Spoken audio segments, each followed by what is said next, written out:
Ladies and gentlemen, now presenting MC's Going Down. Yo, what's good? I hope everybody's good out here in the hood, because you know how it is. When it come from the hood, we going from the hood to the... Hey, come on. Okay, well, everybody is very excited because we have the famous rapper here in the studio. So when he wakes up... Yo, I'm back at it like a crack at... What you mean, man? I'm back at it like a craftmatic, and they don't want to start no static, because they going to have a whole bunch of... Hey, what's your name? Linda? Yeah, that's it. Linda is sweet like Splendor, and we ain't going to hinder because... Oh, you know, we have people calling like crazy, our, artist tonight. Hello? Yes? They want to tell you something, please. Hello? Oh, hey, hello? Mama, why you calling me right now? Look, no, this is not the right time to call. I'm on a show right now. You can't be calling me like this. No, well, Mommy, everything is going okay. Bye. Well, how do you feel so many people liking your music? Do they like me? Well, I think we all love it. We all love it, right? We all love your music. Because I don't know, I was knocked out. But here's the thing, though. I got a new single out. It's called Section 9. And it started. How does it go? How does it go? Come on. It's like this. Yo. If you've never seen roaches, don't try to approach us, because we back in one more time, and we going to roast you. Don't joke for real, homie, because I'm going to do like I'm supposed to, hit you up and make you want to roll like a roller coaster. Oh my God, isn't that great? Everybody is crazy about this guy. Outside, everybody. The phones don't stop ringing. That's amazing how a person can just fascinate everybody outside. Excuse me? Yeah. Okay. I'm Mike Tyson.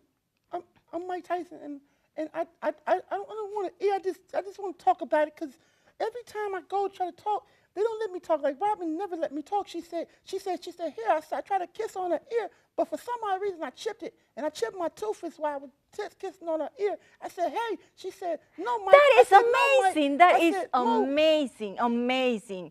But, well, when he's not sleeping, well, we are trying to make this, but, you know, there are many people outside that are waiting for this guy. Good afternoon. I am your host, Omika, with Just Now News, and today we have Mr. Antonio here. Very nice to have you here today. Thank you for having me. Yes. Today I wanted to talk to you about, in reading some local news, the mayor of Hendersonville is refusing to approve an over $100,000 budget for their attorney general, and he's not giving a reason why. And my question to you, Antonio, with you living in the Nashville area, my question is how do you feel about that type of money being discussed when there is no clarity about the job that's being done? Well, I mean, I can understand in a way. You know, here we are, in this case, we're talking about the Attorney General, but I feel like it's the sort of situation that you get anytime you put people in the legal profession into high-ranking military roles. For example, in last year, we had a case with the paralegal colonel who was causing trouble down in Gallatin, and so I definitely don't blame the mayor in this case. I mean, you got to wonder where your money as a taxpayer is going. And I feel like we just need a little more transparency across the board to make sure things are being taken care of right. Right, and it's funny that you mentioned transparency. So then my follow-up question would be, if he needs transparency and not understanding where the money is going, why not launch an investigation instead of just speculating about where the money could be going? Well, the problem with these, these lawyers is the fact that they tend to know how to get around the system a lot of times. So things that, especially to us, laymen who may not understand the system, it can be difficult for us to really get in depth. So it's tough for us to be informed. And what happens a lot of times is these lawyers, they break the rules without technically breaking the rules. They find the little gaps. So basically what you're saying is there's a problem with the vetting process. Would that be safe to say? Absolutely. Okay. So in your opinion, what could be done better about that? Well, I think that you have to have, I think the best way to do it is to take all the names of every citizen in the state and just put it into a hat and draw that name. That way, you're not worrying about, the district lines being drawn incorrectly, corruption. You completely clean up the system and have it just be fair chance. Okay. And even with that being said, is it logical to be able to put every name in the hat? And who's to say that with that process being done, that it would be done correctly? Well, and that's a very good point that you bring up. As far as having every name, I think it's very important just to make sure it's completely fair. You have a chance of getting anyone from any level of the community, and you never know how a newcomer might fare in making major decisions. Right. Now, as far as making sure that the choosing is being done right, I mean, that's something we're going to have to work on. Hi, this is Christie, and we are here with Reggie on What You Talking About, Willis? Reggie is a best-selling author, two-time published author of Hidden Agenda. Hidden Agenda. Reggie, tell us about this new book, Hidden Agenda. Well, Hidden Agenda is about, we all got little secrets in our life, like when you are young and you go out and do stuff that you don't tell your parents about. Mm-hmm. You know about them days? Oh, I have those days. And different things. And as you get older, you mess around with somebody's wife and stuff like that. That's what Hidden Agenda is about. And most people, they got a lot of hidden agendas in their life. Like Trump, he's hiding that money. He might have an he's agenda hiding that too. money. That's why he won't get them taxes up. I did a study on him. Now, he's one of them hidden agendas. That's why I wrote this book. Okay, so tell us, what's your hidden agenda? My hidden agenda? What's yours? Well, I used to drink a lot. So Okay. and people didn't know it. Then I go up in church acting like I was all holy. Okay. But on the weekends, that was a hidden agenda. All I right. had it, Mad Dog 2020. That's what we used to have back on the block. Yes. So But, tell me, what prompted you to write this book, Hidden Well, I Agenda? got my life together, and I just was thinking about all the little crazy stuff I used to do. Mm-hmm. And I used to hide it from folks, you Yes. know. And that's how I began to write this book. Okay. And I started studying people, how they hide stuff. Family hide money from each other. Especially, when somebody die, they don't tell them about their insurance policy. You know about the that. drama comes after death. You know how we do. You know how we do. So that's part of the hidden agenda. And then a lot of people have, different little things going on in their life that they don't tell people about. And that's a hidden agenda. It is. It is. Okay. And that's basically what the book is about, Okay. So where can we find this book? Oh, Amazon, 1995. 1995. You hear that, folks? 1995 on Amazon. You can Everyone find can get it at 1995. Hidden Agenda. If you see me out there on the streets, my trunk open, I can give it to you for $10.95. Okay? So that's how we do it. I got to pay my bills. Reggie's got the hookup. Yeah, we okay? got the hookup. You need one right now? Yeah. Yes, I will take one Okay. if you're offering donations. Donation. If you're Didn't gonna I say donate the book, $19.95? yes, I'll let you have it for $9.95. $9.95. I think I can do $9.95. that one. That's a going price. All right. That's well, the Walmart price. thank you for joining us today on What You Okay, Talk it's About, over with. Willis. And again, here's Reggie. All right, thank you. Hidden agendas, everyone. Last week about dinosaurs. Oh, right on. Yes, and I want you to tell us a little bit about your movie. I know it's for kids. That's the only thing I know about your show. Tell us more about it.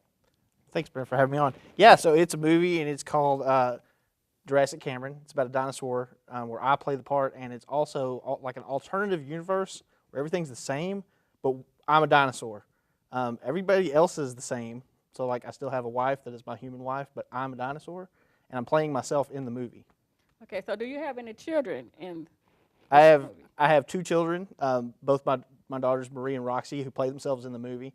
I'm the only one, say, who's not there. I had like all the, you've seen the dots and the green screen and everything because I am in this movie a 14-foot dinosaur. A 14-foot dinosaur. Imagine that. So, what is your name in this movie? It is Cameron, actually, because I'm playing a version of myself. It is actually my life, but I'm a dinosaur. Okay, what about your wife? Did she keep her name or Yeah, did she change her name? she's the same, and it's kind of like a documentary because it's just like it's me around the house. It's like I'm laying on the couch and she's asking me to mow the yard, and I'm going to do the yard, but like as a 14-foot dinosaur. Oh my God! So could you imagine that, a dinosaur mowing the yard? Yeah. What kind of dinosaur are you? Well, I'm a 14-foot dinosaur called Jurassic Cameron, and like it's kind of like me. It's a red dinosaur. It's a kind of looks like a T-Rex, but it has a long red beard. A red beard. Mm-hmm. Okay, so is there hair on the kids, your wife? Do they have hair or? Well, yes, because they have hair all the time. Okay, so what about clothes? Are you guys wearing clothes or Well, just dinosaur see, skin? they're wearing clothes because they're real, actual human beings in the movie. But I'm a 14-foot dinosaur, so I don't wear Okay. clothes because that would be weird. Okay, so what about the furniture in the house? Is it regular furniture? It or is huge furniture. It's regular furniture, which is strange because I'm a 14-foot dinosaur and it's a Right. regular couch. So the comedy comes from the fact that I'm sitting on a regular couch, but I am in fact a 14-foot dinosaur. So that means you're like hanging over everything, right? Mhm. Wow, that got to be amazing. So what gave you that idea? Well, I had this dream, and it was about my childhood. But Okay, so I was a child, but when I was a child, I was a 14-foot dinosaur. right. And in doing that, I thought, this would be interesting, but I really can't. It would be weird to make a version of a dinosaur who's a child because I couldn't play myself. Right. So I just did it as an adult, but as a 14-foot dinosaur. Okay, so did you film this at home? I did. It was all filmed in my house. My wife and kids did help me shoot the movie. So whenever I'm on the screen, they're doing it, and whenever they're on the screen, I'm shooting it, which was kind of weird because in real life I'm not a 14-foot dinosaur, and so I was like using a regular camera. But when I'm in the movie and I'm using the camera, I'm doing it as a 14-foot dinosaur. Okay, so you can watch Cameron with his dinosaur movie on ABC Network Wednesday nights at 7 o'clock. Yep, it's Jurassic Cameron Wednesdays on 7. Thank you for coming on. Thank you. And today I have with me Steve Aaron, and our organization works with young people, 9th, 10th, 11th graders, helping them to find early in their life where they might be directed so that they can, when they hit college age or high school age, they can have some focus. So Steve is here to share his experiences being 20-some years past that, maybe close to that, my guess, and his career experiences in hopes that we can pass this on and help some of the younger guys. Yeah, well, my big thing for most jobs is what's kind of the silver lining, what's something, even if it's not your favorite, what's something you can take away and use just in your life. So one thing I did in my early 20s was this logistics company. And their whole thing was, you should never have to use your mouse. And they taught us all these, they're called hotkeys. So all these like little shortcuts you can do with your keyboard that make everything faster. It's almost like faster than you can actually think. So it's tricky, but it's like been incredibly useful and helped in most other jobs. Certainly like even just being at home, like if I'm trying to write something, that still lends itself to like what my passion is. Yeah. In relation to that, would you say that young people would benefit from looking at something they use in their everyday life? Is that a good point of reference? You gotta kind of find, you gotta have like your passion, like then the thing you're also pretty competent at, I would say. That's my takeaway in 30 years so far is just like, so if you're really passionate, in my case, about writing, what's something else you still have like good skills about? So I'm decent with math, and like I can still have a job that does math while I'm pursuing. So it can be tricky when you've got two different, ideally, you've just got the one path, but it's a tricky economy, so it doesn't hurt to have a couple things going. What about hobbies fitting in there as a focus for becoming a career? Yeah, there's lots of, I know, folks who play video games as kids, they become video game designers, and even if it wasn't like a passion, it's just like, that's what I do with my friends, doesn't mean it's not something you can't pursue and make a career out of. So you be surprised what where your life can take you. Okay. All right, I don't, Well, I'm just going to say thank you for being here. We will look at your information and put it together with our stuff, and it'll be helpful. Thank you. Sounds good. This is Jonathan Brown with the BBC, and I'm here today with Omika McNeil, who has just finished a 10-year study on the migratory patterns of the common American chicken. Omika, thank you for joining us today. You're more than welcome. Very nice for having me here. Thank you. So tell me, what inspired this project of yours? I love chicken. You love chicken. I love chicken, whether it's fried, baked, fricasseed, however you want to do it, I like it. I can imagine that being a Nashville native would be a very important topic for you. Yes, sir. So tell me a little bit about what process you took to get this study done. Well, I grew up in Alabama, little town called Colon, Alabama, and that's all we ate was chicken. Very good. So I understand that you've had some controversy surrounding your study. Can you tell me a little bit about that? Well, the controversy was that we could never find enough chicken. Did you have a problem with your crew finding that you were eating those chickens more often than you were actually studying what they were doing? You could say that. Oh, great. So, tell me about those who say that studying farm chickens is not quite the same as studying chickens in the wild.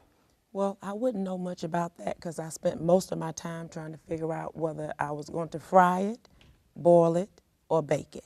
And what about the complaints from animal rights activists saying that eating chicken is not the right thing to do? Well, I made it 44 years, so I would say that I just completely ignored everything that they said.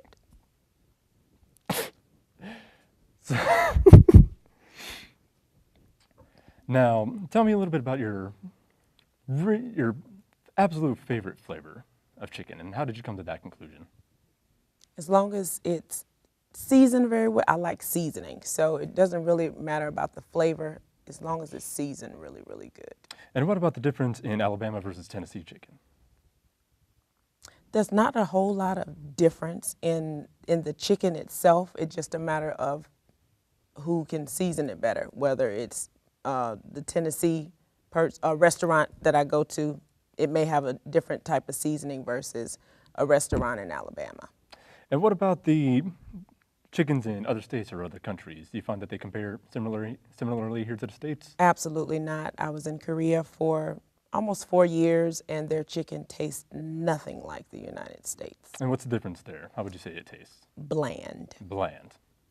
And what about the ones in some of these European countries, say Italy, for example, where they might have a little bit more in their seasoning? Well, once I visit, I'll let you know. Well, I thank you very much for your time today. Thank you and good night. And we back on Welcome Back. What's good? Man, I'm so happy. I found my twin sister, and she's here with me today.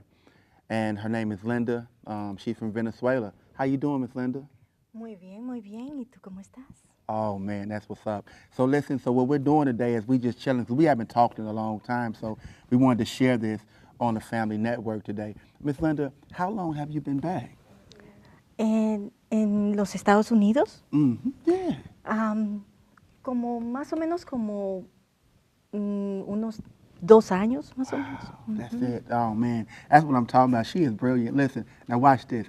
Brenda, can you please, I'm sorry, Miss Linda, please forgive me. I don't know why I be forgetting, because you and our other twin sister, she's a triplet, and her name is Brenda, but this is Linda. So Linda, again, so tell me something. So since you've been back in the States, what have you found to be different about here in Venezuela? Venezuela, el tipo de personas, la gente es muy caliente, las personas son bastante calurosas. En los Estados Unidos son un poquito más serias. Yeah, that's it. So here's the thing, let me ask you, so now since you've been here, do I have a brother-in-law? Are you married now? Do I have any nephews, nieces, anything of that nature?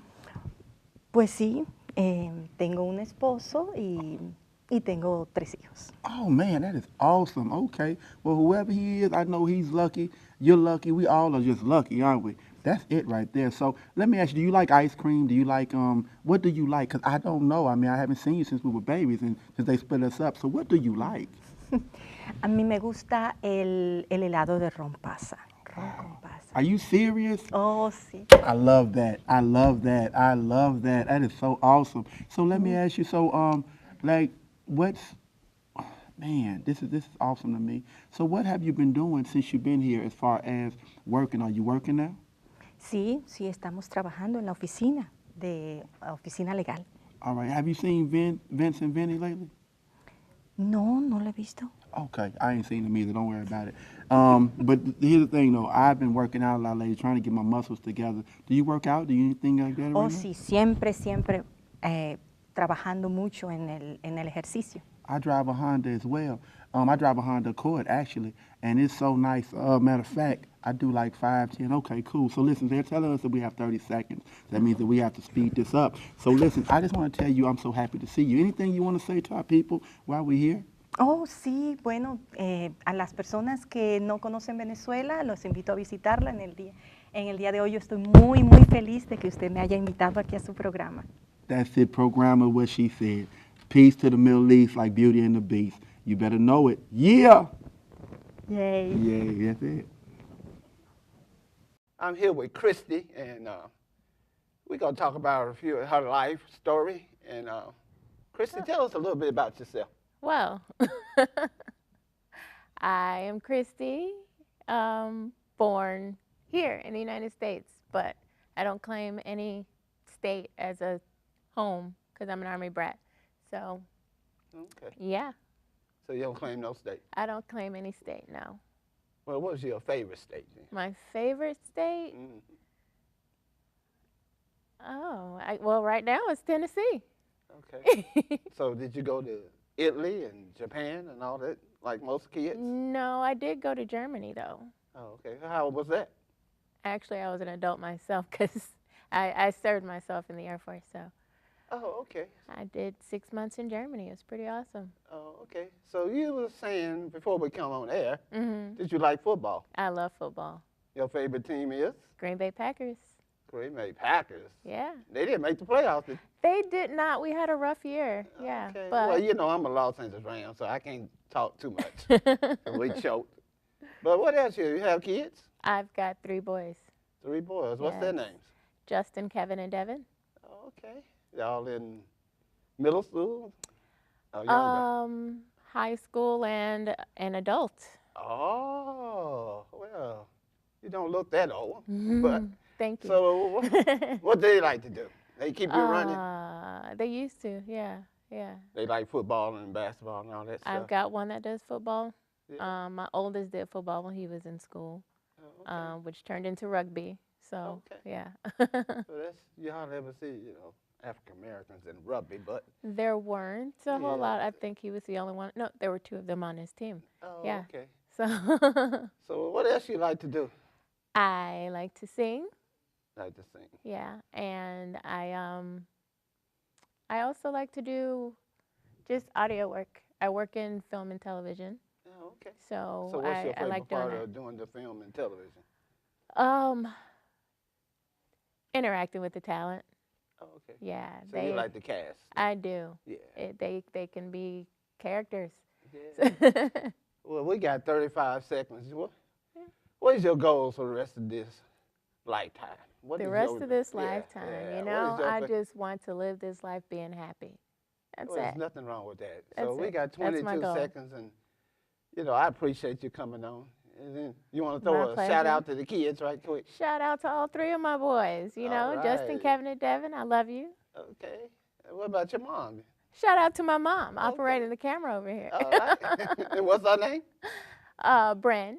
Brynn. Yes. Okay. 2 seconds. We're out of here. All right. Hi, and welcome back to Talking About Stuff. I'm your host, Steve Aaron. It's a balmy Wednesday evening, and it happens to be my birthday, but that's not why we're here tonight. Catherine Rausch is with us. Hi, Catherine. Hello?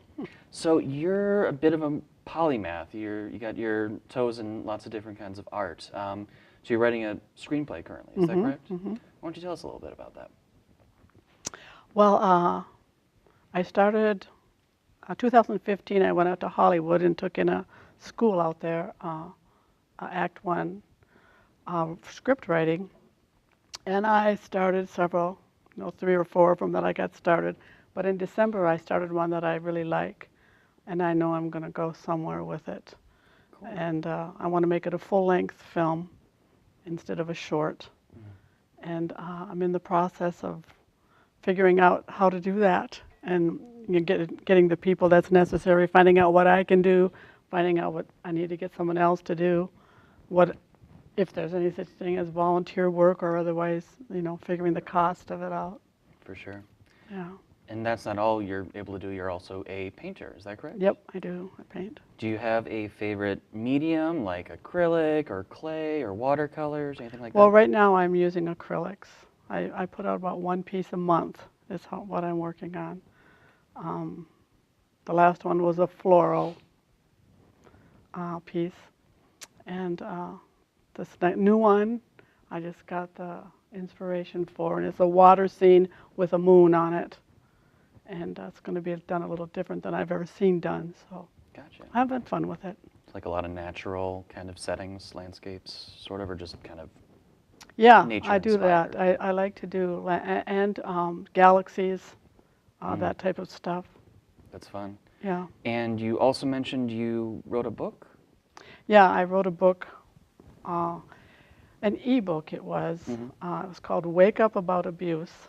Mm. And but it's not on anymore. I've taken it off, Oh. and I'm working on a blog now, and the blog is going to be written to help abused and broken people That's deal with their stuff. That's great. That's really good. It's nice that they got more resources like that. Mm-hmm. Any other types of art you're looking to try before we go? No, not right at this time. Okay. Well, I mean, I will do oils eventually. Mhm. The acrylics is, because I feel like I'm still learning, even though it's been I mean, I didn't grow up doing art. I just started about 4 years ago. It's never So- too late to start. Yeah. Well, thank you very much for joining us. It's been a pleasure having you on. Once again, this has been Talking Stuff with Steve Aaron. Have a great night. Hey, greetings everyone. Cameron McCausland here on TV Talk here at NECAT Studios in Nashville, Tennessee. I'm here tonight with Brynn, and we're going to be talking about the classes that we're taking. This is night 2 for us. Brynn, how do you think it's going? I think it's going awesome. I'm starting to enjoy, the concept of getting into film and television. I'm enjoying it. I like it. Right on. So what's one thing that you've learned so far that you didn't know before you got here last night? The boards back there, I was totally clueless. Actually, when I walked back there, I was scared. When I saw it, it frightened me a whole lot. And to go back there and to actually get a chance to work with the audio last night, I enjoyed it. Right on. So at this point, we're in night 2. We're working into, this is the first shot of the night. But what are you hoping to create in the future? Like, what is the show that you want to make here at NECAT? Well, right now I'm working on a play that I've written myself, and I want a chance to come here and maybe actually put it together here and film it here. Oh, wonderful. What's your play about? It's like a redemption of Oliver with Oliver Twist. Well, it's like modern day Oliver Twist, but his name is Omari. How long have you been working on that? January last year. January of last year. So with Omari, do you have a script written at this point? I have part of a script written at this point. Okay. I'm still working on it. How many hours in your day do you think you're dedicating that, whether it be writing or like just working on it in your brain where you're just like, I got to get this made? In my brain, it's all day, every day. Yeah. It's all like I wake up thinking about it, I'll go to sleep thinking about it, and where I want to add little bit things or change things in it. So it's like, it's a constant change every day. It's something I should have did it this way, or I should add this to it to change the concept of it. So do you have a background in theater? No, I don't. I do have a background working with cameras, though. Okay. I used to work for a TV station down in Mississippi. Oh, tell me a little bit about that. I worked for WABG. I operated cameras for 3 years for them. Oh, wonderful. So I'm kind of familiar with, the operation of the cameras, how to read cameras, how to mic, gas, that kind of stuff, how to print out scripts and stuff like that. So how did you get from a technical place like that to a creative space where you're writing? Like what inspired you to do that? I've written all my life. Okay. Like I'm an author, actually. I have 4 books written right now, and so I've been writing all my life. Oh, wonderful. So Yeah. tell me about your last book. The last book I wrote is actually a workbook. It's called The Blueprint to Entrepreneurship. Okay. And what it does is kind of give you the concept of what it's like to become an entrepreneur, to give you a mindset of an entrepreneur. Because a lot of people want to be entrepreneurs, but they don't have the mindset. So this book basically gives you a mindset of becoming an entrepreneur to decide whether or not that's what you want to do. How do you think that insight into business helps you creatively? And I'm confused. Well, I mean, it's like with your play, like because we're wrapping up, is there anything that you could tell us quickly how you think that your business mindset is going to help you with your play? It will make me consistent and stick with what I'm doing. I know that it's something that has to be done. I need to get through with it, and it has to have a deadline. Wonderful. Well, thanks for joining us, Brynn. This is us with Brynn one more time with Amari.